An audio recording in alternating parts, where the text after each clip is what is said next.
The following podcast is a W2M Network original production. Visit W2Mnet.com for all of our other great podcasts, plus news, reviews, articles, and opinions from the worlds of wrestling, video games, football, and entertainment.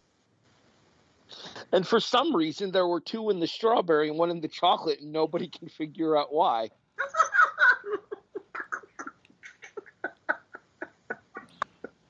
Hi, everybody.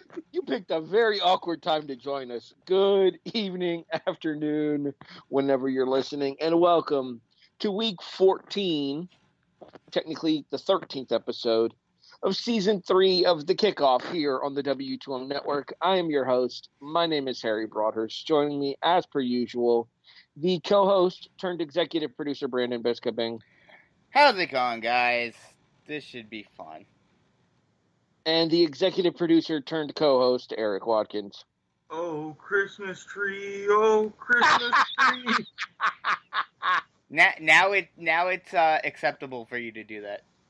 Yes, it is. Question, Erik. Yes. Is the next line of that song "How Lovely Are Thou" Crashes? Yeah, that's what I was going for.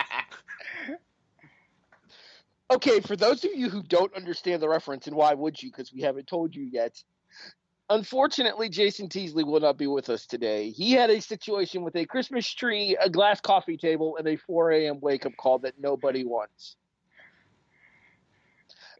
Brandon, to put it into wrestling parlance, you could say that it was a Stone Cold Stunner. Yeah. That's glass shattered. I would have to say so. Okay.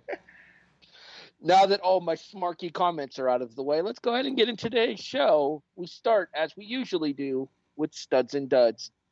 In the honor of the missing Jason Teasley, I will give his here. His stud for the week was Aaron Rodgers. Man, he's coming right out the gate at you guys, isn't he? Coming right out the gate at himself. Yep. As Rodgers led Green Bay to a victory over the Giants that helped them further establish their lead in the NFC North. Now a 2-game lead, technically 3, because I think they already beat the Vikings in one of their head-to-head matchups as well. They did. So, yeah, it's basically 3 games up with 4 to play. It's not looking good for anybody else in the NFC North. The Packers are more or less a victory away from having that thing on lock. Yeah, Minnesota's still trying to hang in there, but It's still Kirk Cousins. yeah. Although, to be fair to Kirk Cousins, he actually played really well against Seattle. And we can't put the blame on the fourth quarter on him. He never got the opportunity to try to come down and tie the game. His kickoff returner fumbled. Okay, I agree with that, but at the same time, what does that make him now? 0-8 on Monday Night Football? Russell Wilson's 9-2? 0-8 in primetime games, period, I think. It's not necessarily just Monday Night Football. Oh, no, that's specifically Monday Night Football. 0-8. Erik, this one's for you. You ready? Ready. You know that fumble that happened to end the game? Mm-hmm. You know it was a homer because Minnesota said go! Oh, that was glorious. So glorious. Made me so proud. Honorary stud to Travis Homer, not just for the fumble, but also for the getting the first down on the fake punt. If the U can't do anything in actuality, at least their guys are still doing stuff in the NFL this year. We'll talk more about the University of Miami here in a few seconds. Dun, dun, dun. Dramatic reverb.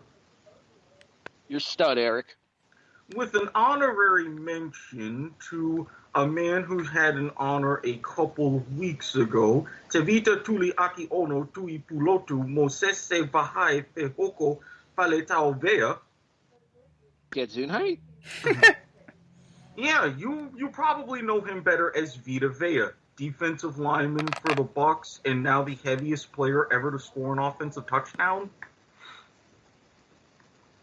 More importantly, where the hell did you pull that from? Google? Yes, as a matter of No, fact. he pulled it from the infinite resource bank that is his head. Well, I knew that it was some sort of long thing because I know, especially with Samoan and Pacific Islander descent, his name couldn't just be Vita Vea. Look at, for example, Kaipo, who played at Navy. But I didn't realize it was that long. I'm just glad I got through all of that in one shot. I'm impressed that you were able to pronunciate that correctly. Honorary Hawaiian status, sir. Mahalo.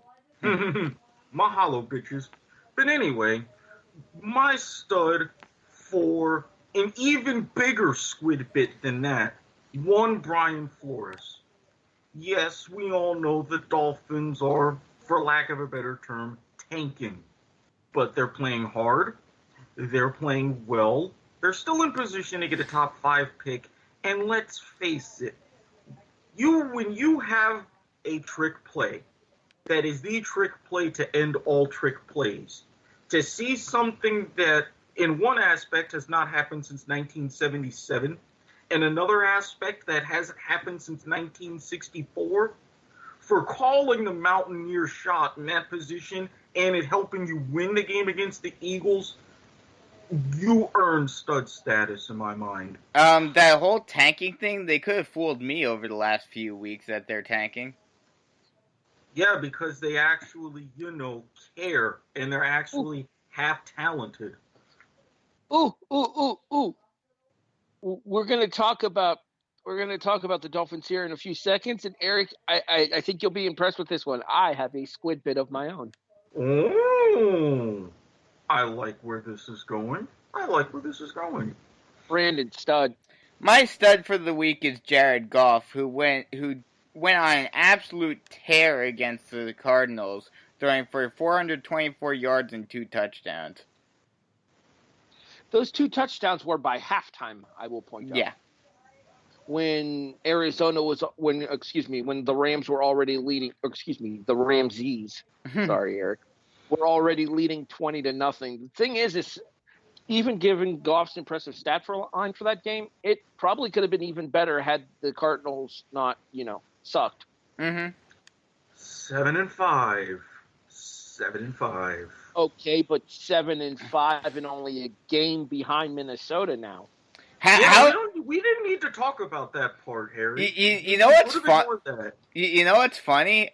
I have a feeling, unless there are 3 NFC West teams that make it into the playoffs, the third place NFC West team will probably have a better record than the first place NFC East team this year.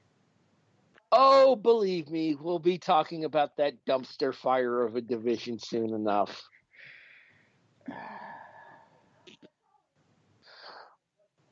Something that really, we're seeing things that we've only seen potentially 27 times since the NFL went to a 16-game schedule in 78. And if things go a certain way, we could see something for only the 4th time in that time frame.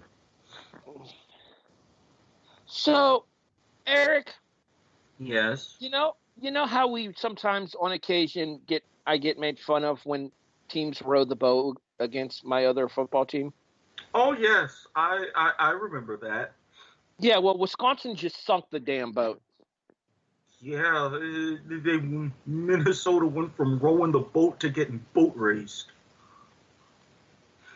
As Wisconsin goes into Minneapolis with the Big Ten West on the line and proceeds to put a beating on the Golden Gophers 38-17 to clinch the Big Ten West and advance to a rematch with the Ohio State Buckeyes in the Big Ten championship game. We'll be talking a little bit more about that game here in a few moments, so don't worry. There's plans for that. Dun, dun, dun. Dramatic reverb. Plans on multiple levels, actually. That works on 2 different fronts, but we'll explain that once we get to the segments at hand. Jason's dud is Philadelphia. We already discussed why Philadelphia would be the dud. They lost to Miami. Can I go next? Sure. Of course.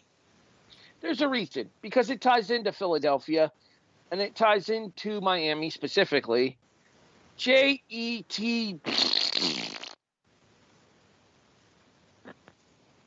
You lost to freaking Cincinnati.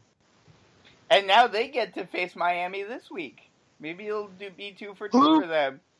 Wait. That brings me to my squid bit. Erik, are you ready? I'm ready. The Jets become the first team in NFL history to lose to two different teams that were 0-7 or worse. In the same season. The 0-7 Dolphins, the 0-11 Bengals. Adam Gase, I don't think your job is very secure at the present moment, good sir. Can I go? They said he'd be back for 2020. I still think he's going to get fired Ron Rivera style. Can I go next since you just segued me perfectly into that? And plus, this is also a team that should be winning this game, especially considering it's at home and it's a crappy team they're facing. Yeah, Carolina Panthers, you are my dud for losing to the Redacteds. How do you lose? At home, no less. Well, I mean, did you see the last play of the game? I did. Okay, then that's how you lose to the Redacteds. I mean, well, okay, that's an even bigger dud, actually, now that I think about it. They managed to recover the onside kick, and they had the opportunity to tie the game, and they blow it at the goal line. Well, there's good news out of this. Yes, we'll talk about that more later. No, would you like the actual good news out of this game? Okay. Dwayne Haskins did not miss a victory formation. He didn't take a selfie this time, Will. That too. Just saying, throw it back. All right, Erik, wrap us up. Who's your dud? Speaking of Miami teams, hey, Coach Diaz, I love you. Hi. But, what you doing? I thought FIU was going to be the low point of the season. Then Duke happens. Not Duke contending for the Coastal Division Duke. Not Duke actually having a shot at getting to a mid to high profile bowl game Duke. Not basketball, Duke. Exactly, not basketball Duke. I would have completely understood if that was at Cameron. No qualms there. Oh, okay, real quick before you continue with that. Go Lumberjacks. SFA. Okay, continue. But, yeah, donate to that GoFundMe. You'd be doing everybody a very good service. You lose to a mediocre, correct me if I'm wrong, ineligible for a bowl game Duke. Yes, I believe that was only Duke's fourth win of the season. Yes, it's on the road, but it's still Duke. You expect any kind of recruiting after this crap to end the season?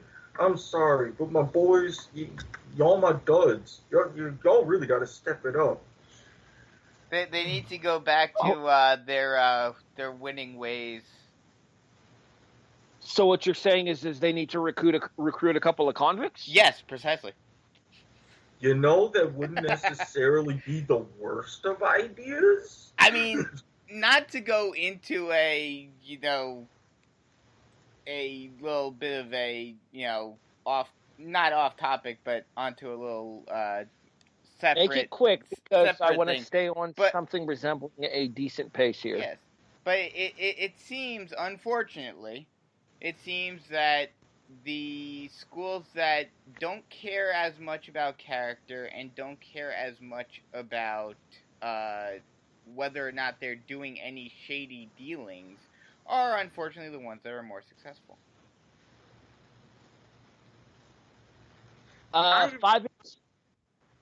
Real quick, Erik, 5-7 for the Dukies.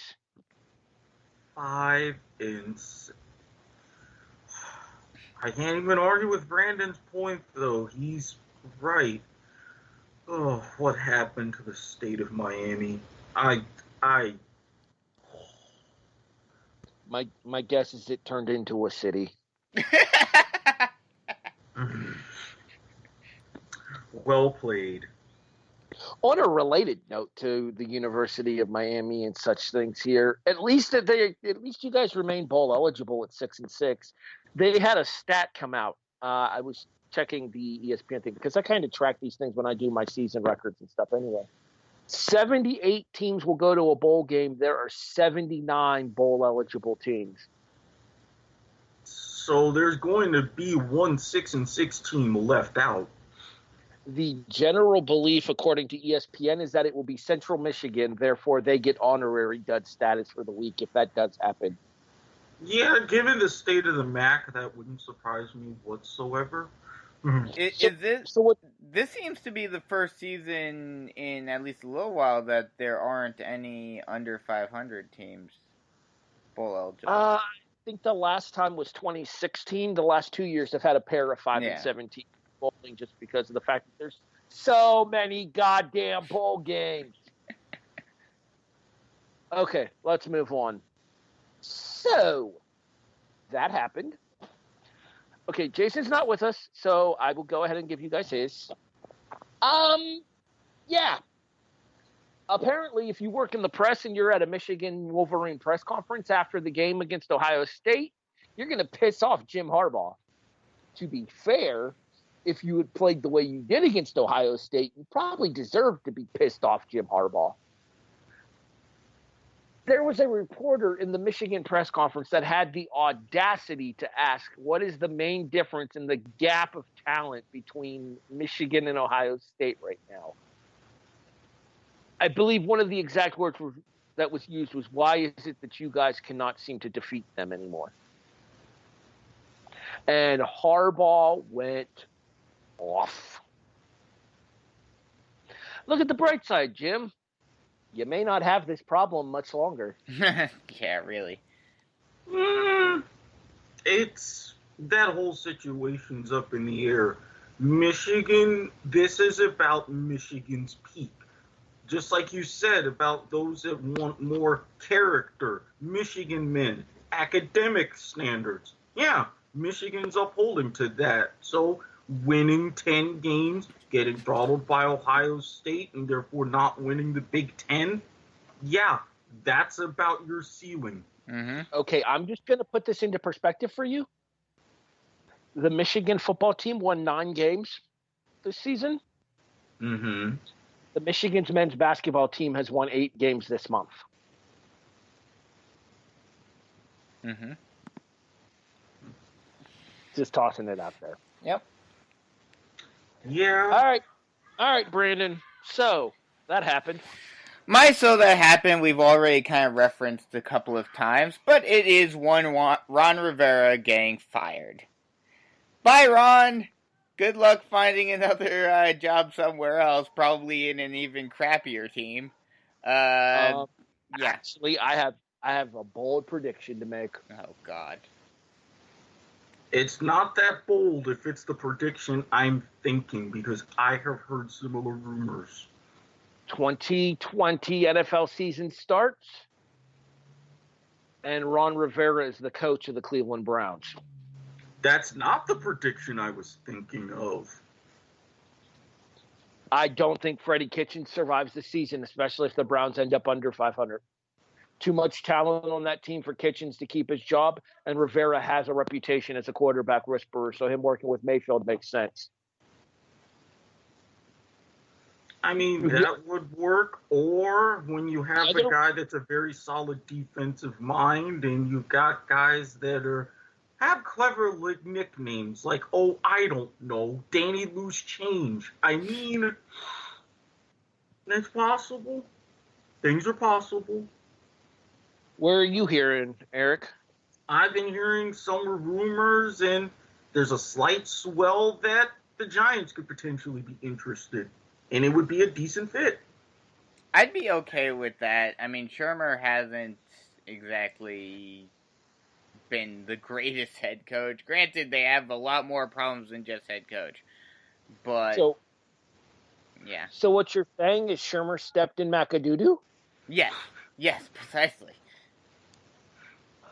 The bits that could have been with that segment. I Erik. know. But laid that's out there the thing. perfectly for But us. that's the thing. He's so bad. He's such crap that no one wanted anywhere near him. So bad that he fucks up podcast segments. Yep. Precisely. Exactly. It's like the entire league used a poopery to get rid of his stench. Oh. The Poopery. crap dog. Bro, I'm groaning the poopery reference. Erik, so that happened. Hey, again, we have already said that we are corporate shills, and we will get sponsors for anything on this show. I am just expanding the potential portfolio. Erik, all I have to say to that is I cannot be bought. I can be rented, however. For my So That Happened, I've got a couple of honorary mentions. Number one, Harry, remember when you mentioned a certain Division III football team when we had a discussion a couple weeks ago? Fucking Mount Union. The Purple Raiders had their earliest playoff exit since 1994. Shout out to North Central Illinois and their 54-52 second round victory. 59-52. I actually looked this up on ESPN when you mentioned it. Yeah. Did you just say 69?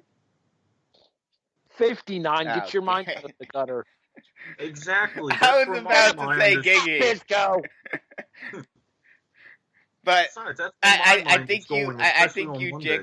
think you jinxed them, Harry. Well, they weren't the only one to take an early hiatus. Well, I mean, they're not taking an early hiatus. This hiatus is much more permanent, as coming off of another disappointing 3-9 season. Although they're an arch rival of my alma mater, I really hated to hear this news, as the JU Dolphins football is officially no more. After what was described as a data analysis, looking over all of the programs and benefits to the university, the school made the decision to terminate the football program, which sucks because they've been around for just about 25 years. And now, and this leaves the city of Jacksonville without an NCAA football team of any kind to speak of until the Edward Waters College Tigers can transition themselves from NAIA to Division II, which I hope they can in short order. Correct me if I'm wrong, Jacksonville would be FCS, correct? Yes, the Pioneer League. There seems to be a lot of FCS schools that are deciding to drop football. I remember back in 2010, Hofstra decided to drop football. Mm-hmm. I mean, there was a big groundswell of programs in general dropping it. Let's not forget that we briefly lost an FBS team in UAB for like 3 seasons as well. And look at how they've come back with a vengeance since. We'll be talking about UAB here, and I've got a question. Well, not. You'll see in a few seconds. Okay. And yeah, those were just the honorable mentions, but real shout out to the Iron Bowl. Just CBS, very good on you for keeping up the production war and having all of your music going into commercial breaks. But someone needs to tell the landscapers to kind of do a better job on those hedges right on the back of the end zone. I think she's still stuck. She might be, because I mean, that was in a pretty deep situation, and I know all about getting stuck deep in family show. But overall, that was just a fantastic game. You had offense, you had pick sixes, you had doinks. I mean, it was just great for everybody, including me, because finally, goodbye Alabama. Oh, thank you, Gus Malzahn. Thank you. I just saw, I think I sent the link in the group chat as well, the article on CBS or Yahoo Sports. Alabama drops to 12th in the latest college football poll, or in the latest college football playoff poll. Auburn just ahead of them at 11th. To which somebody on Twitter, and I don't remember who it was, I'll give credit where I can if I can find it, posted Auburn 11, Alabama 12. You know, the amount of players on that fourth down play. I have an interesting question, and I have a feeling Erik will probably know the answer. How long is this the lowest? How long has it been since Alabama has been ranked this low? All right, I can answer that myself, actually. Okay. I know this. Stepping on your throne, Erik. This is the first time in 67 weeks that Alabama has been outside of the top 5 in the college football poll. So what year was that? 67 weeks would be 2017. No. Well, are we talking 67? Yeah, I was going to say, this couldn't be 67 continuous weeks. So you're looking at about 2014, 2013? Yeah. 2014. Maybe the loss to Auburn on the kick 6 in 2014. That would be a good guess. Yeah. Mm-hmm. They're not going to keep him off the field. Rest in peace, Rod Bramley. I've read that article in ESPN. That story is fucking depressing. Jeez. Okay, let's move on. That happened. Erik, so you know how we talked about what could happen when teams get into Rutgers, but then it didn't happen because they weren't willing to make the concessions? Mm-hmm. Well, apparently they're willing to make the concessions now. 8 years, $32 million. The head coach of the Rutgers Scarlet Knights is once again Greg Schiano. Rutgers fans, you're welcome. There will be a new football-only athletic facility built on campus to rival those of other programs in the Big Ten. There will be an increased focus on recruiting. There will be an increased focus on the athletic department in general. These were all things that Schiano fought for in order to return to the university because he felt that despite the fact that he had some success at the University of Rutgers before, 68 and 67 as the head coach of Rutgers, which if you're over 500 at that school, you're doing the work. Here's the thing about Rutgers. I wasn't done. Okay. Thank you. As I was about to say, Rutgers will now have facilities that rival other teams in the Big Ten. Unfortunately, they're still in the Big Ten East, which means Michigan State, Penn State, Ohio State. Well, I mean, look at back in the days when they were in the Big East, when you had Syracuse, Virginia Tech, Miami. So, is it a daunting task? Boston College when they didn't suck. Exactly. So, is it a daunting task?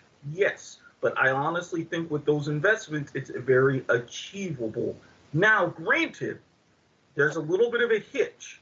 Schiano, through fundraising, has to come up with half of the cost himself. The other half will be fronted.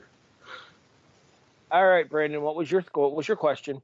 Well, it wasn't a question, it was a comment about this whole thing. Here's the thing about Rutgers, and while, yes, it doesn't get the same, yes, it's not at the level of Texas, obviously. It's not at the level of some of the southern states. New Jersey, while not the biggest in the world, obviously, does have some pretty good football high school programs. Don Bosco, Paramus Catholic, Bergen Catholic. There's a lot of good schools that have created some great players. You've got J.J. Watt coming out of Bosco.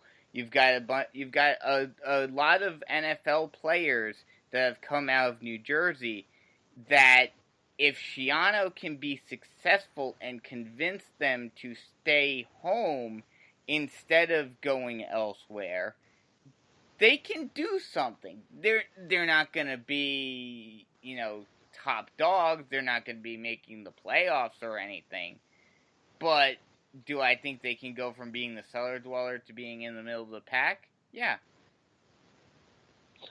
I don't know. I think that this might be too tall of a task to ask to try to turn that Rutgers program around. I think you're too far behind the curve in the Big Ten. I mean, it's going to take a while, but if Schiano gets the resources and he has the patience of the administration, I think it is certainly possible to at least do a little bit something and get them a little bit better. Okay, stupid question, Erik. How many teams are in the Big Ten? 14. Yeah, exactly. Dumb math. Anyway, what are the other 6 teams in the Big Ten East? Can you name all 6 of them? Michigan State, Ohio State, Penn State. Those are your big 4. Rutgers, Indiana, Maryland.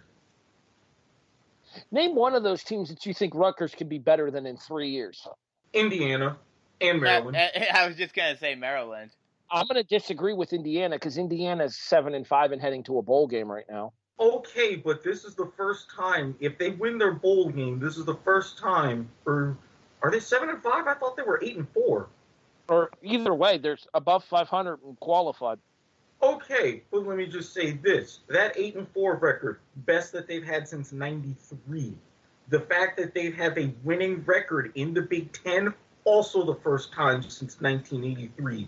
If I'm Schiano, that is my bar. And I honestly think that's doable.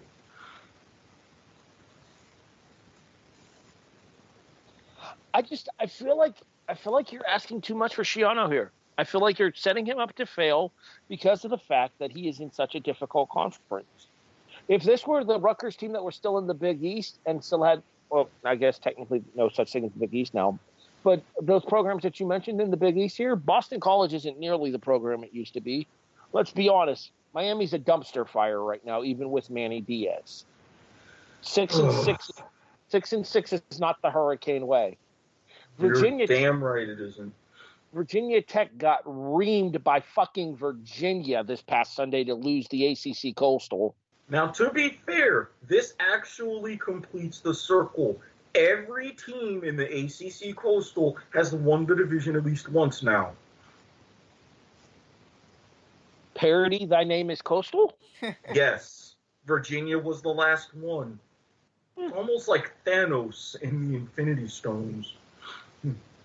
Snap. Mm-hmm. And that's exactly, well, we'll get to that later. All right, that wraps up. I just thought of a hilarious joke about that. Make it quick. Imagine if that snap is Clemson going away out of the playoffs because they get beaten by Virginia. Yeah, I stand by the statement that I made, and we'll talk about this in a little bit here. Clemson's going to beat the brakes off of Virginia. Oh, I'm not discounting that, but...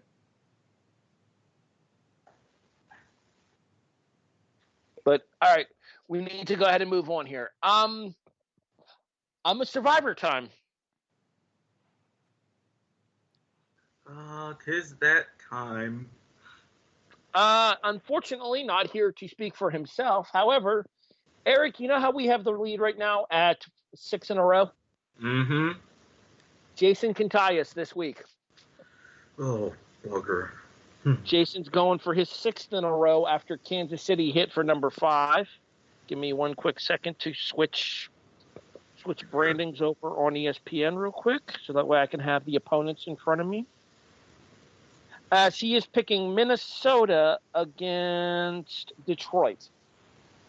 And after Detroit laid an egg against Chicago on Thanksgiving night, I wouldn't be surprised. Quick question. What time is that game? That game is a 1 p.m. kickoff. Fuck. Damn it. We're good. God, I need a bigger seat up here. Kind of got to swap the love seat in for a full-size couch. Damn it. Yeah, the throne is being shared. Brandon, I'm afraid... Oh, wait, I have to do this properly. I'm afraid I've got some bad news. As Miami beat Philadelphia, therefore your current streak is 0. Damn you, Philadelphia! Why? This is what you get for working with the NFC East. But granted, I'm surprised no one picked Carolina this week because they also would have been screwed. We knew better. It's still the NFC East, no matter how you slice it. True. If it makes you feel any better, I have Carolina in my prediction. Okay.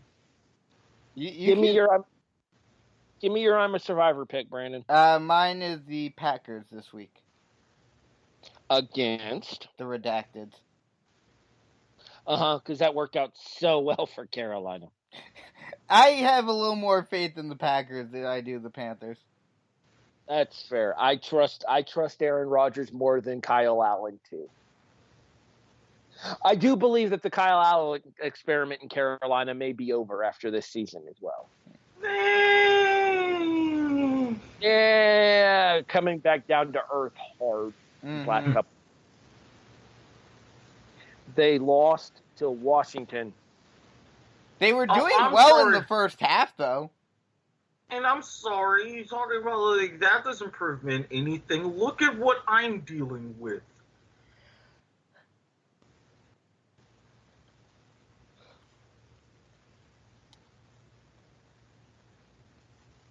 Sorry about that. Sorry about that. I had an alarm go off. I had to silence. Apologies. All right, let's go ahead and move on here. Erik, your streak is currently at 3. Oakland, Pittsburgh, Baltimore. You're going for 4 in a row. I really hate to have to do this. I hate to have to do this. But I gotta. Oh, by Tom Brady and the great trinity that is Bill Belichick. I know of thine ways against the mighty chiefs of Kansas City. I know of thine drawings and thine blood contracts. I beseech of thee for this one Sunday, that thou bringeth another helping of defeat, as I know thou art capable of doing. God in your shower.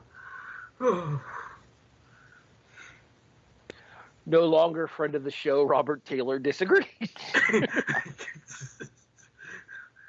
I'm sorry, but man, it's just of all the times in everything, and people talking crap about Brady playing until he's 80, and all of this with the Patriots offense and everything with Kansas City, this is what New England does.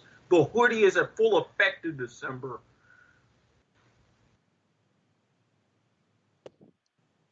So, you mentioned Carolina, Brandon. Yes. Yeah, about that. Falcons over Carolina. The dumpster fire in Charlotte continues. Oh, God. Oh, I thought you were going to take Carolina over Atlanta. No. Okay. I ain't stupid.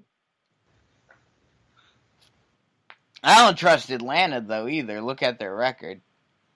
I trust Atlanta a hell of a lot more than I do Carolina right now. And again, with the whole Carolina thing there, they just lost at Dwayne Haskins. You really think that Matt Ryan ain't going to light them the fuck up? True. I'm just saying. All right, we move on. I've got a Nope. I've got a prediction. I like that. That was smooth. I'm proud of myself here. All right, in the interest of saving some time, we're only going to do the Power 5. Okay. If you guys want to give a prediction on any of the group of 5 games, you're more than welcome to. I mean, I have one specifically that I want to talk about because I think it's going to screw everything up. I'll talk about that when I get to that game. Jason did not know we were doing this segment, therefore he did not send predictions. That's okay. Nothing hold against him. These games do not count in the standings. They are solely for entertainment purposes only. If you bet on them and you're wrong, well, you're a dumbass. I don't know. I mean, there's a few of us that have different track records in different areas based upon football gambling. Well, the two of us that should be gambling on football this year are me and Bisco, but that's neither here nor there. That's because, again, it's a lot easier. You two are the home run hitters. I'm the punch and Judy. You're the punch in under 500. Again, the big upsets. That's usually not my gig. Besides, my record's already ruined. And I never got that picture for prosperity, by the way.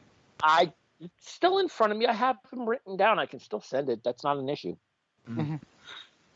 For those of you who are wondering what the hell we're talking about, it was revealed last week that in the current standings for the season, Erik was 4-20. Hey, smoke every day. Erik wanted to quit making predictions right then and there and let that be his final season record. Exactly. And just take the last few weeks off and toke up an honor, but no, because someone wouldn't let me. All right, Erik, Group of 5 prediction. Who you got? Oh, let me go back for... Now, see, the one that I'm really worried about is the American, especially since that's a rematch. That's actually mine. Cincinnati over Memphis in order to send Boise State to the Group of 5 as the Group of 5 representative. I wouldn't be 100% sure about that either. But yes, I'm taking Cincinnati. Go ahead. Do you think Hawaii's going to beat Boise State? I honestly think so. So Boise State, even if as good as they are, there's really going to be some chaos because how far up would Cincinnati climb? Does this give App State a shot? I'm not trusting Boise State, even though they are on the Smurf turf. See, I think App State should go if Boise State and Memphis both lose, because Cincinnati already lost to Memphis in Memphis once already this year. Yeah, but look at the record. Cincinnati would avenge that loss and be the conference champ. And the only other loss would be Ohio State, which is kind of hard to argue against. Mm-hmm. Brandon, would you like to make a Group of 5 prediction? I don't know how much football you follow. Are we talking just upsets or overall? In general. I mean, the only picks are straight up, by the way. What? These picks are straight up for the conference championship games. I think the most obvious one that I think, they should be able to win it is App State against Louisiana. Mm-hmm. Well, if I'm not mistaken, I think App State already beat ULala earlier this season. Sorry, they are no longer ULala. They are now just University of Louisiana. I still know them as ULala. Yep. Same here. As long as you've got Monroe in there, just no. It is un-Cajun. It is un-Raging Cajun to not be called ULala. And in spite of what Erik said, I think Boise State will have that game in hand against Hawaii. I will say this much. I actually stayed up until 12:30 a.m. Eastern, 9:30 Pacific, 7:30 Hawaiian, and actually watched that Hawaii versus Army game last Saturday into Sunday morning. And Army beat Hawaii beat the shit out of Army. 52-31. It doesn't help, though, that it's a 4:00 game. Because that means it'll be an 11 a.m. game for Hawaii. Yeah, but it's still a 2:00 game for Boise. Oh, yes, you're right. But at the same time, though, I would think that Boise State, given the fact that they've got national ESPN coverage over these last couple of years, we've gotten kind of used to having those early afternoon starts, whereas... Yeah.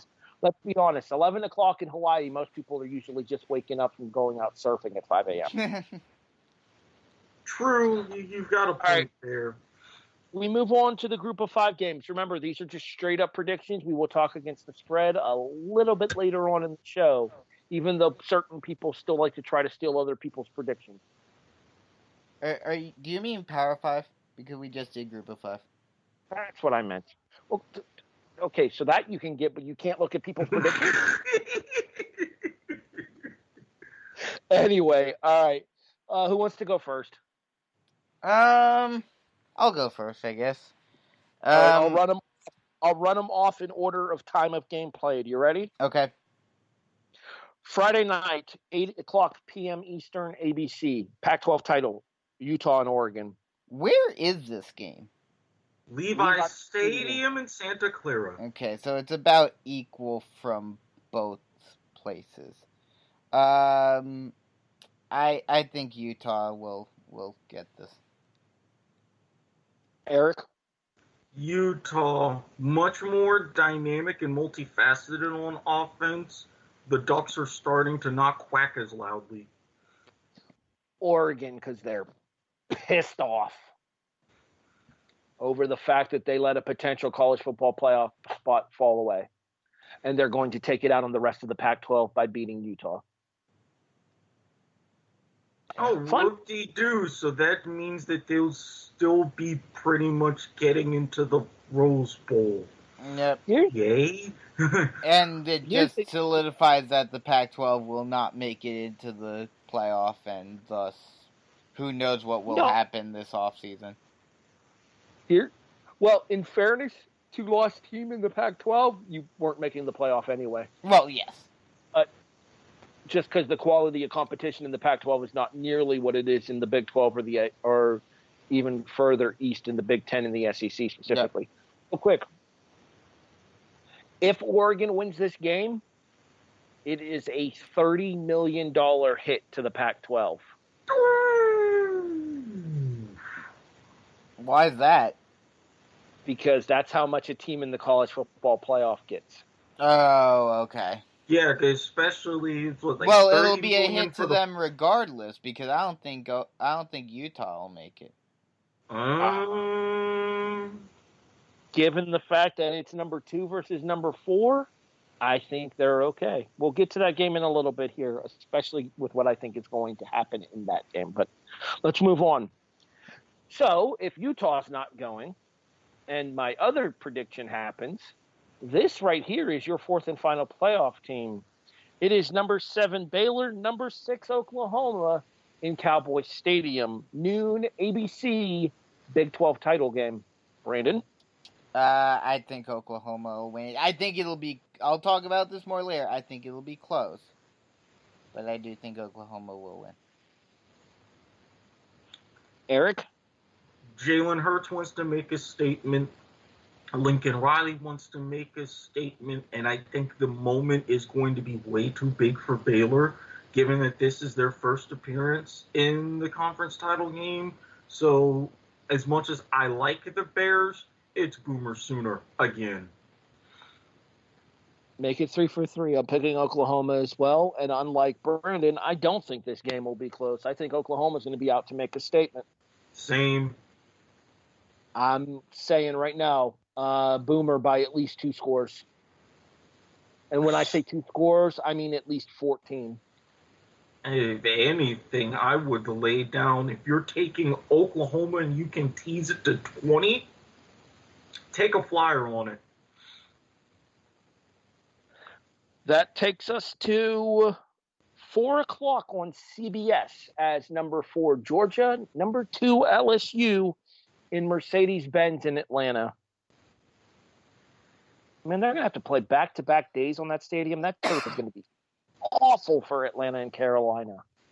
They'll make do, especially since it's mostly artificial. They're used to that by now. I mean, look how often they do this. CBS has the game at 4 o'clock Eastern, Brandon. Oh, I know this. I'm asking for your pick. Oh, okay. While I really, really want Georgia to win, just to screw everything up even more, and just make this a whole big cluster, I think LSU will probably win. Erik? Same thing like I was saying for Oklahoma. Burrow wants to further solidify going to New York and coming home with a trophy. Ed Orgeron kind of wants to stick it to the rest of the conference for underestimating them. And we all know what happens to Georgia in Atlanta. I'm taking LSU for this one. Which is weird because you would think that it's pretty much a Georgia home game. Now, Yeah. here's my question. As a Florida Gator fan, can they both lose? Unfortunately, No. no. Since they abolished ties for postseason games, which this would kind of be considered as for the 1995 season, no, that cannot happen. I'm sorry. LSU is 12. No, Georgia's 11-1. Florida finished 10-2, and these were the two losses. Mm-hmm. These Anyway. Well, hey, you're gonna like it in Miami. Even better oranges. And we're going to beat the brakes off of another team we're going to talk about here in a few moments. Anyway, LSU wins. I think they have too many weapons for Georgia to be able to handle. Georgia barely got by Florida. LSU handled Florida a little bit easier. Quality of similar competition tells me that gives the edge to LSU in this game. Because if you recall, the world's largest outdoor cocktail party was decided by 7. LSU beat Florida by 14.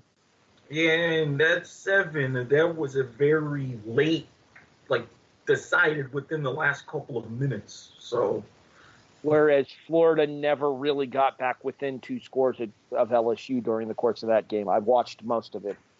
42-28 Tigers. The Bayou Bengals win and knock Georgia out of playoff contention. The good news for Georgia, though, is there's probably a sugar bowl on the other end of that rainbow. Yeah, not to mention LSU would really want to make a statement because given the geographics of this year's semifinals, they would love to get that number 1 seed. A convincing enough win could help. I'm guessing Peach Bowl inside of Atlanta, or no? Wait, are they Sugar Bowl inside of New Orleans? No, I'm gonna double check. I think one of them is the Fiesta Bowl, right?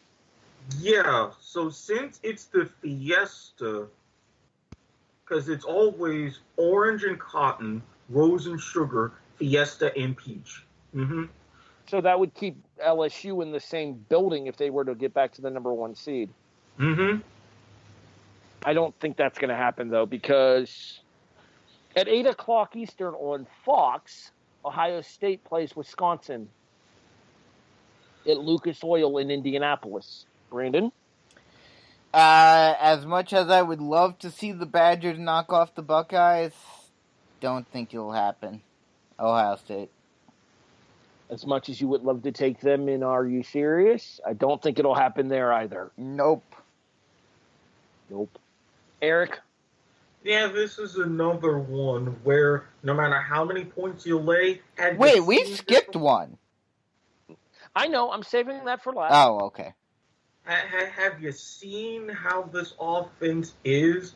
Have you seen the fact that you've got 3 guys fighting for 1 chair at the New York? Come on now. This could be 59-0 all over again. We don't talk chairs on this show. Different chair that's actually going to be filled with a purpose. I think this game will be closer than people think it is. I think Wisconsin made a statement against Minnesota this past week, and they're looking for revenge this week. I don't think they're going to get it, but I think they're looking for it. Yeah, and what was it when Ohio State beat Wisconsin earlier this year? Not good. Okay, then. But I think this is a different Wisconsin team than that Wisconsin team, too. Plus, correct me if I'm wrong, wasn't that game in the OHIO? I believe so. Which means that now they're meeting on a neutral field rather than having 106,000 people cheering for Ohio State. I want to say that game was at Buckeye Stadium, Ohio Stadium, I think it's officially called. Mm-hmm. But I'm picking Ohio State, but I don't think this game is going to be a blowout. I think this will be I think it'll come close to the line, given the fact that the line is 10, but I don't think this game will be a blowout. All right, let's go back to the other game that I skipped over intentionally to save for last. You know how how Erik brought up the fact that there are oranges in Florida Future? Mm-hmm. Yeah, odds are we beat the brakes off of Virginia once Clemson does so in the ACC title game. Yeah. Yeah, I don't doubt because, again, Dabo with his remarks saying, like, oh, if they lose like a game to South Carolina, they go all the way down to 20 and they find ways to keep us out of the playoff. He wants to avoid a self-fulfilling prophecy at all costs. And the fact that Clemson is routing teams by 40 every week now, they could easily hang, even with giving Bronco Mendenhall credit, 50, 55. I'm saying this right now. You heard it here first. At least a 30-point spread in this game. At least. And I would still take Clemson. It will not be pretty. Bank of America Stadium, Charlotte, North Carolina. Yeah, the people in the Carolinas will actually get to see a winning team for once and know how it feels. Maybe Dabo Swinney could take over the Panthers. Do you really want to start a hardcore border war between those two states? Think carefully. I don't care. It's North and South Carolina. Who needs Yeah, I'm only a couple of states away, you know. Thank you very much. That officially wraps up our I've got a prediction here. Jason had to get it together, but now I got to find it. So while I find his, Erik, get it together. Yeah, I've got another get it together, and as you appropriately called the Southern Fried Kickoff Edition. All right, Jags, I understand a few things. I've been through some good times. I've been through some lean times. Things aren't working right now. Getting blown out by the 17 every single week, giving up 200 yards on the ground every single week. I get it. This is crap. But could you, for my sake, for the sake of whatever chaos you're going to do with regular season Nick Foles, whatever you're going to do, yes, I said it. It's not Big Dick Nick anymore. He has forfeited that title. 12 turnovers and all these fumbles and everything. No, that is taken away. But for everything that you were going to do to build around the Florida mustache himself, Gardner Minshew, can you please at least get it together for the rest of the season and salvage something? I'll take a 500 record. I'll even take 7-9 at this point. But give me something. I just found Jason's, and it's funny that you mentioned 7-9 because it's a realistic possibility. You know what the saddest part about that 7-9 for Jason's is? It might still win the division. Jason's get it together is Jerry Jones and the Dallas Cowboys. I shared this stat inside of the group chat here, and I want to bring it to the podcast because of just how absolutely fucking absurd it is. You ready for this? Mm-hmm. It is week 14. The Redacteds are 3-9. Mm-hmm. Mm-hmm. And could still win the division. Oh, you know what's better? This would only be the fourth time, as I've mentioned. The other three being the 2008 AFC West, the 2008 NFC West, and the 2014 NFC South. Hold on. Don't tell me. I want to try to guess here. Okay. I'm almost certain the AFC West team was Arizona, or the NFC West team was Arizona. Not quite what I'm thinking, and no, it was not. I know the NFC South team was Carolina at 7-8-1. You're correct. Wasn't the NFC West team Seattle? Yes, it was. You're absolutely correct. The AFC West, it's 7-9. I'm guessing. I'm gonna say the Chargers. Well, it was around there, but not only did those three divisions have those teams, they were the only divisions that failed to produce a 10-win team, and collectively, as a division, failed to win 25 total games. This year's NFC East is on pace to do that. Are those the only 3 times that an under 500 team has made the playoffs? In a full season, Yes. regularly scheduled, yes. And it's only 7-9. There has never been a 6-10 team. Technically, No, the closest is 7-8-1 with Carolina, as Harry mentioned. I was just about to say I'm 90% sure Carolina was 7-8-1 that year, and that's actually what gave them the tiebreaker over a 7-9 New Orleans team, I believe. You are also correct. Very good. Every now and then, my memory doesn't betray me. All right, so yeah, his get it together specifically to Jerry Jones, but on behalf of all of us on this show, collectively to the NFC East. Get it together before we replace you with the SEC. No! Yes. Well, yeah, okay, then they can actually play some real competition. Some of them do. I mean, Florida played Miami. Oh, wait, never mind. Yeah. Brandon, get it together. My get it together for this week is the JETS suck. Because they managed to lose to the Dolphins, and as Erik mentioned earlier, they are the only team to ever lose to two, or yes, Harry mentioned it, excuse me. They are the only team to lose to 2 winless teams in a season. Well done, Jets.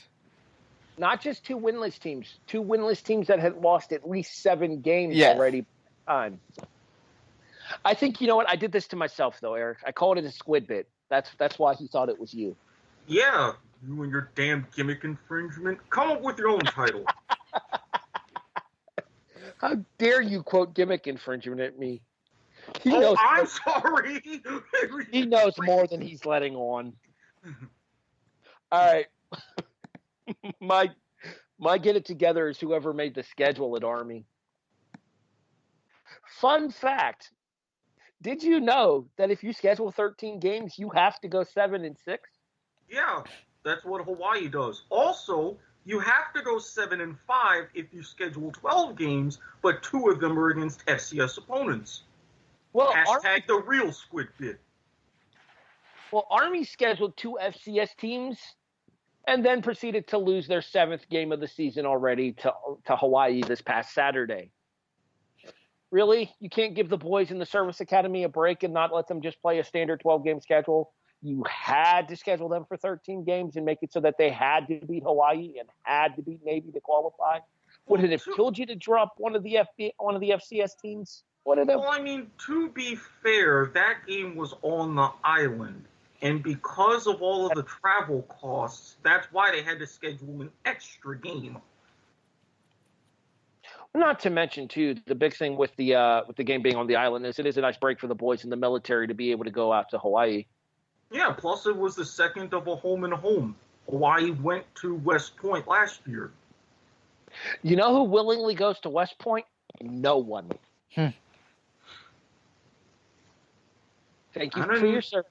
We'll talk more about guys in 2 weeks when you get ready to play Army in the Army-Navy game on the 4th. Actually, I guess we'll be talking about that next week, won't we? Yep. Yeah, not to mention, wasn't it Army that also beat Navy again to win another sprint football title? I gotta double check that. Well, I know Army's won the last 3 in the Army-Navy series, which is a reversal of fortune from how it had been for like the previous 15 years. Not to mention Army and Navy are, let's face it, the 2 sprint football powerhouses. I mean, good Lord. We will discuss this game at length next week here on the show. I'm going to fill you guys in advance. I will tell Jason in the group chat. That is your college football pick next week, and we will be picking that game against the spread. Okay. So regardless of the line on that game, we'll be picking it against the spread. I mean, there's no other games to pick, so it's kind of has to be. We will be doing our college football playoff predictions in 2 weeks, I believe, as the semifinal games are the Saturday after Christmas. Yep, and we will know. Not to mention, Bisco and I have a couple of other topics for college football within the next couple of weeks. Mm-hmm.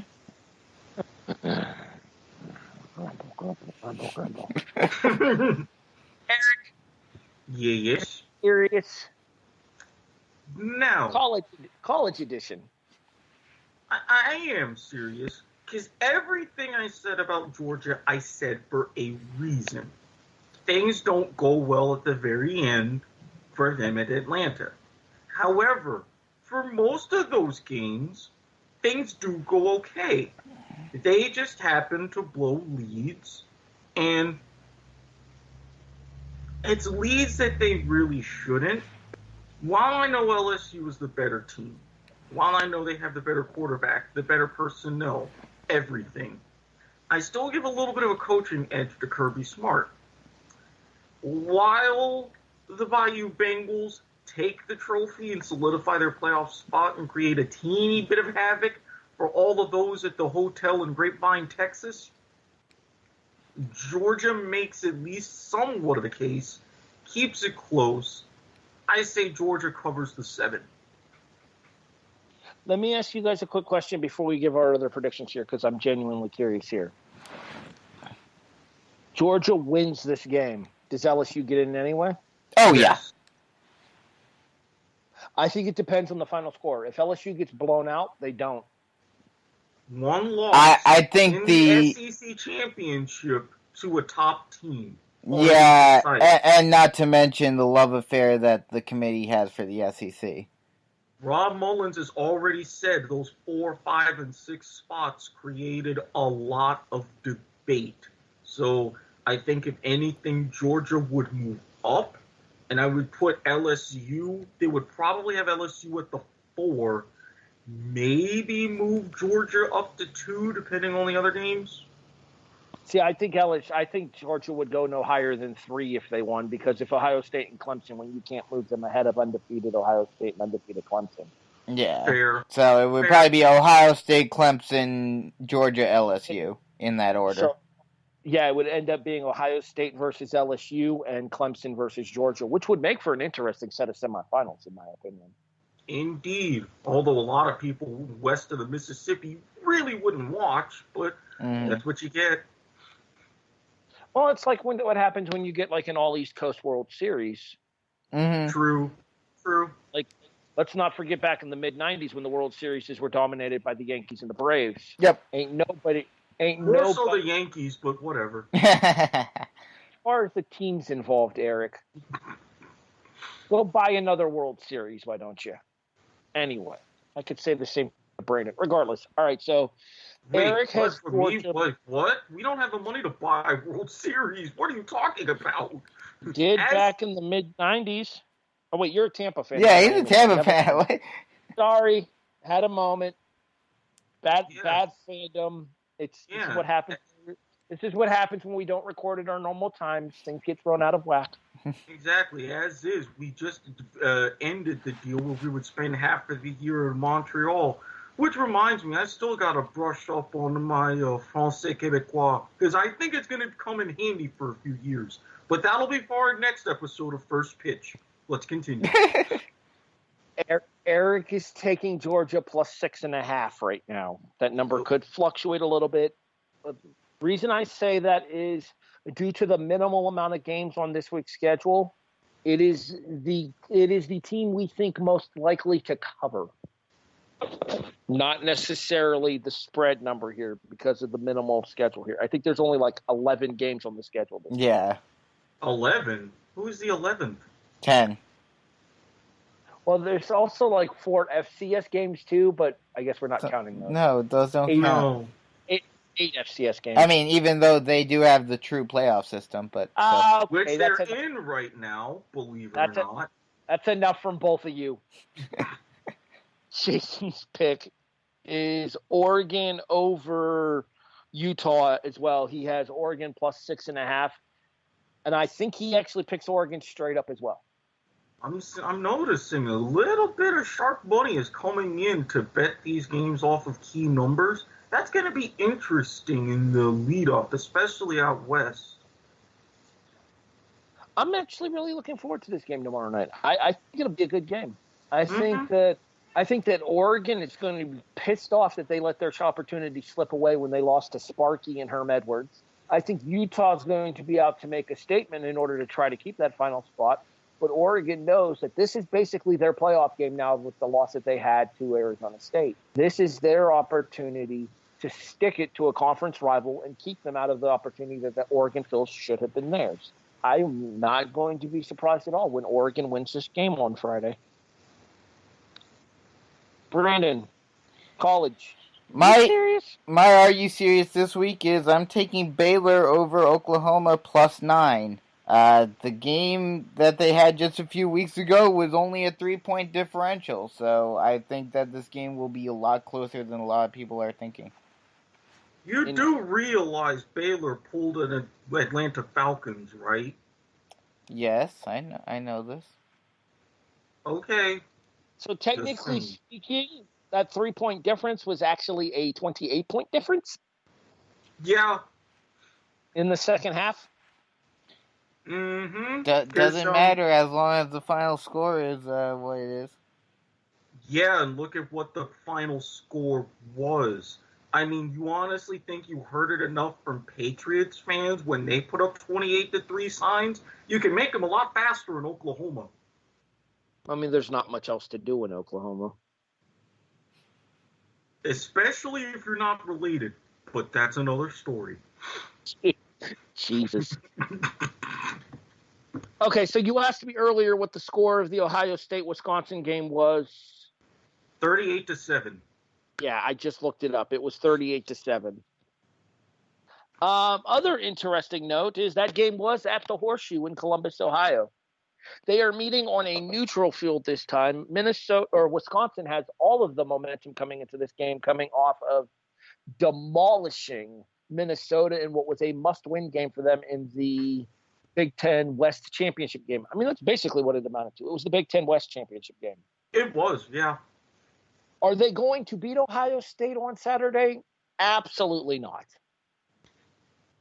Are they going to get blown out by Ohio State like they did earlier in the season? Absolutely not. Has this game bitten me in the ass once already this year? Absolutely. Revenge, thy name is Broadhurst. Wisconsin covers 16.5 against Ohio State. I actually did lose this game earlier in the season, too. That's one of the main reasons I picked it. Because when... what I'm telling you, Erik, is that nobody circles the wagons. I'm about to say, you're really doubling down on this. Okay. Speaking of circling the wagons, segue. Jason's NFL prediction is Buffalo plus 5.5 against Baltimore. Oh, I God. I love my Bills. I'd love for us to keep this game close. The last time we played them, the final score was 47-3. To say that I am not optimistic about this game is a gross understatement. In the words of Lamar Jackson on Gridiron Heights, there can be only one purple team. Well, technically, we're blue. We're red, white, and blue. We're America's team. I know.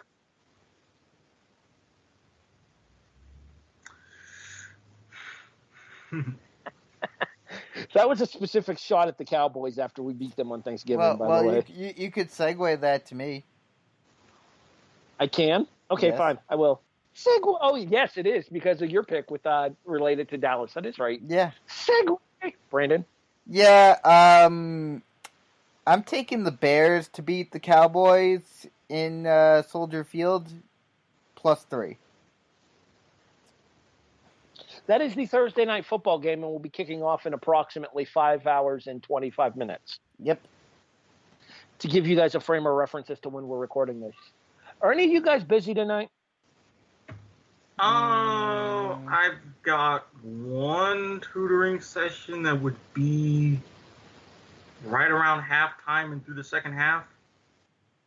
Brandon, what you watching the game tonight, Brandon? Yeah, of course. If I could, well, I think you might have work. If you guys aren't up to anything, if you want to do like some running commentary for the game, I'm down. Yeah, I think Jason would still have to work. Yeah, we'll talk about that more later. I feel like we might have to try to work that in for one of the playoff games, like the Kickoff presents postseason, especially if the Bills actually do get in and don't manage to choke away this wild card. Though I have a funny feeling if Buffalo gets in, we're going to end up the ESPN game because fuck the major network. Well, it really depends on who the Bills would wind up playing. Mm-hmm. Say, for example, if they play the Texans or the Colts. And I mean, let's be real. You know your history of the playoffs on the road against AFC South teams. See, I also know our history against the Colts in the postseason as well. I will remind you of two simple words. He's in Indianapolis right now as their coach, actually. Frank Wright. That wasn't against the Colts. It was against the Texans, wasn't it? No, it was against the Oilers, who are now the Titans. But still an AFC South team. True. Could have sworn it was the Colts. Regardless. Maybe that's the juju we need. We have to play Frank Wright in order to beat them. Go Colts! Win the South! All right, Eric. Give me your pick for Are You Serious NFL edition. I almost said. Okay, you know that stat that you kept bringing up about the Bengals, right? 0-11, 0-12 thing? Well, yeah. How they were 0-11, and now they're 1-11, right? Yes. You know how you keep bringing up Ohio, right? Well, I mean, I kind of have to. I live there. Guess what's going on Sunday? Browns-Bengals? The NFL Buckeye Brawl. In this year's battle between two heavily dysfunctional teams, I think that it's right for the picking for the Bengals to turn an 11-game losing streak into a 2-game win streak. Bengals plus 8.5, and it wouldn't shock me whatsoever if Cincinnati won straight up. I'm seeing 7.5. I'm about to pull it up right now. I don't have the number in front of me. It was 8.5 when I picked it. I'm telling you, money's coming in my favor. This is a sign. Hold on. I'm not there yet. Give me a second. ESPN is being slow. No, Bisco's right. It is bet down to 7.5. I'm liking this already.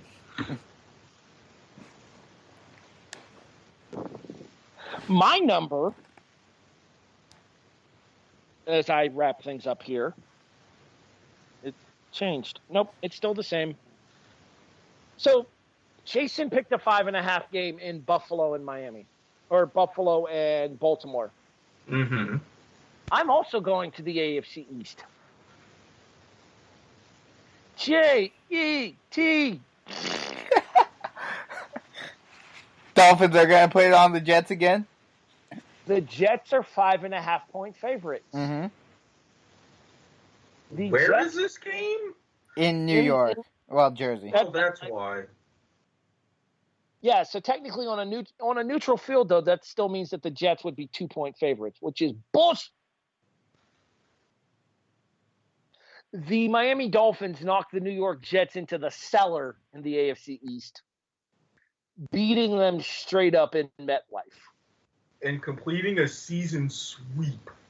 The Dolphins get revenge on their former coach. I'm calling it now. Adam Gase is getting fired. He just can't catch a break, can he? The Jets front office, they would be the ones to really do an about face. For the second year in a row, Adam Gase is getting fired. Darno's got mono, and the Jets have no chance.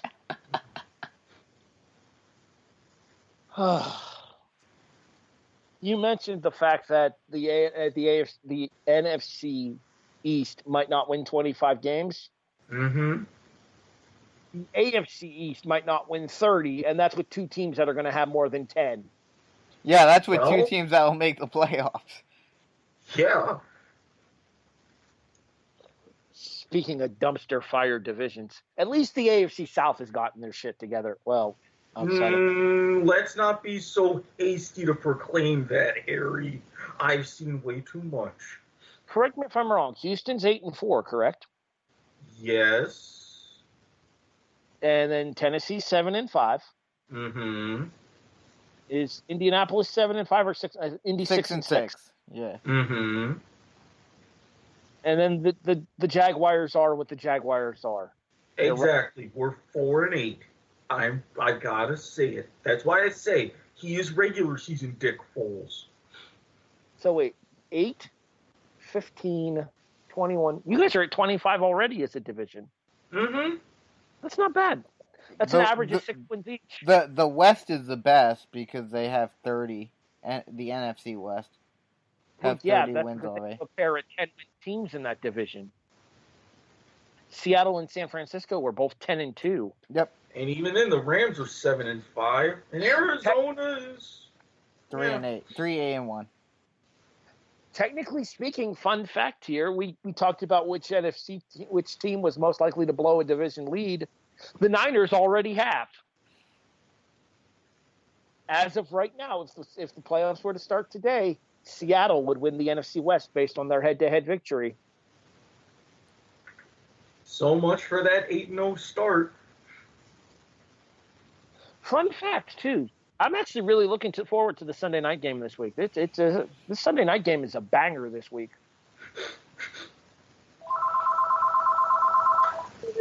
Damn it! I had to. That was not fair. Not fair. No, Eric, not you do not fair. get a banger. Eric might have a banger this weekend too, but that's neither here nor there. All right. I was talking about that. I think I just figured out where you're going with that. Yes, that's why I was like, oh, I wanted to so bad. Regardless, the Sunday night game, for those wondering, is Seattle and the Rams. And if the Rams have any chance of making the postseason, this is a must-have for them, especially at home. Definitely. Fun fact. Game of the week, obviously Chiefs and Patriots. Mm-hmm. Disadvantage of living in a mixed market. I do not get the game. Wait, is that the 4:00 game? That's the 4:25 on CBS, okay. Nance and Rome. Yes, I do get that game. I wouldn't be getting that game myself because the Chargers are in town, and for some reason that's a 4:00 game. But I've got a red zone, so the point is moot. That Chargers and Jacksonville game got moved to Fox. Still moot. What, are you blacked out? Well, no, it wouldn't necessarily be blacked out, but I would really doubt that even with down here, they wouldn't have those two games going on head-to-head. So since that game would be on Fox, we wouldn't get the CBS 4:00 You do. That rule has changed this year. Really? Yeah. I thought they lifted the blackout rule. Yeah, they've lifted that. Not every week, but most weeks teams can choose to lift it. And let's be honest, who wants to watch a pair of 4-8 teams when the Chiefs and the Patriots are fighting for postseason positioning? This is exactly why I would say they wouldn't show that. But if that's the case, then you have a point. Besides, everybody's just going to be drunk at the stadium anyways. Due to the split nature of my market, Cleveland plays at 1:00, Pittsburgh plays at 4:25. We get both games up here. Yep. Thanks, Anna. Appreciate it. Well, hey, I mean, blame the folks at Canton. I mean, you're not far from there anyways. Damn split market. I think that wraps us up. Yep.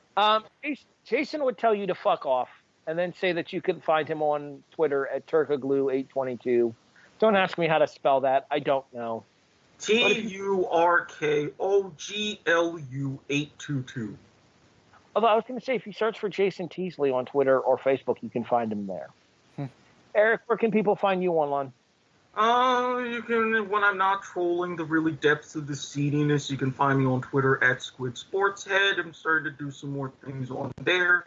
Don't even bother with Facebook, because Zuckerberg can kiss my black ass.